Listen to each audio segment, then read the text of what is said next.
ধরুন লিওনেল মেসির বা পায়ের কোনো ক্ষতি হয়ে গেল, এমন ক্ষতি হলো যেটা আর রিকভারি করা সম্ভব নয়। আপনি কি জানেন তখন মেসিকে ক্ষতিপূরণ হিসেবে কত দেয়া লাগবে? যদি তার বা পা কোনো কারণে অকেজো হয়ে যায় তবে তাকে ক্ষতিপূরণ হিসেবে দেয়া লাগবে $900 মিলিয়ন। যদি শুনে অবাক হয়ে ওঠেন তবে জেনে রাখুন এটাই সত্য। পৃথিবীর সবচেয়ে দামি বীমা করানো আছে লিওনেল মেসির বা পায়ের।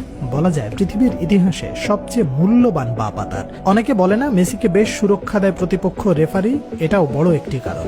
যদি মেসির কিছু হয়ে যায় তাহলে এত বড় ঝুঁকি কে নেবে? বীমা শুধু মেসি একাই করেছেন তা কিন্তু নয়, অসংখ্য খেলোয়াড় নিজেদের বীমা করিয়েছেন। একজন গোলকিপার যখন বীমা করেন তখন তার বীমা করানো হয় হাতের, কারণ এই দুটি জিনিস মূল্যবান। পজিশন ভিত্তিক অনেক কিছু বদলে যায়, নিজের খেলার ধরনের উপর সবকিছু নির্ভর করে। সেভাবেই মেসি বেছে নিয়েছেন তার সবচেয়ে মূল্যবান বা পা। রোনালদো বীমা করেছেন তার দুই পায়ের, যদিও তার বীমা মেসির আশেপাশেও নেই। শুধু রোনালদো একাই নয়, বাকি যত ফুটবলার আছেন তাদের সবারটা মিলেও মেসির বা পায়ের কাছে আসতে পারেনি।